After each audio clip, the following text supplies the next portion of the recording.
कुलदेवी या कुलदेवता एक विशेष वंश या कुल के अधिष्ठाता देवता माना जाता है। कुलदेवी या कुलदेवता की अवधारणा हिंदू परंपराओं में देखी जाती है और ये अलग अलग समुदायों के बीच भिन्न होती है।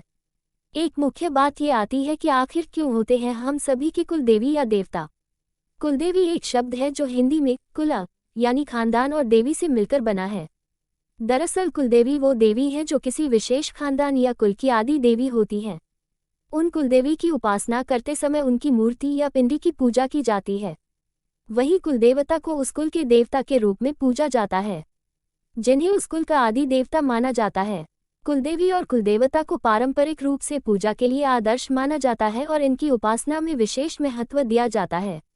ये परंपरा पारिवारिक जीवन और सांस्कृतिक पहचान के अहम उसके रूप में प्रतिष्ठित होती है। कुलदेवी या देवता की पूजा के बिना शुभ अवसर को अधूरा माना जाता है। कुलदेवी या कुलदेवता को परिवार या कुल का रक्षक माना जाता है और उनके आवाहन के बिना किसी भी शुभ अवसर को पूर्ण नहीं माना जाता है। ऐसी मान्यता है कि कुलदेवी या कुलदेवता यदि किसी वजह से नाराज हो जाते हैं तो परिवार पर संकट आने लगते हैं और बनते काम भी बिगड़ सकते हैं।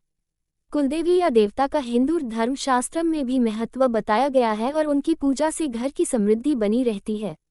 कैसे की जाती है कुलदेवी या कुलदेवता की पूजा? कुलदेवी या कुलदेवता की पूजा करने की प्रथा अलग समुदायों में अलग होती है और सभी कुलों के देवी देवता भी अलग होते हैं। किसी भी विवाह संस्कार में उन्हें आमंत्रित करना अनिवार्य माना जाता है और उनका आशीर्वाद लिया जाता है जिससे कुल की समृद्धि बनी रहे। उन्हें हमारे वंश का रक्षक माना जाता है, इसलिए ऐसा कहा जाता है कि बच्चे के जन्म के बाद उसे दर्शन के लिए जरूर ले जाना चाहिए, जिससे उसकी सेहत हमेशा अच्छी बनी रहे और जीवन में कोई समस्या न आए। कुलदेवी या कुलदेवता की पूजा करने से परिवार में आशीर्वाद बना रहता है और समृद्धि आती है। कुलदेवी और देवता का सम्मान करने और उनकी कृपा पाने से पूरे परिवार पर कृपा बनी रहती है।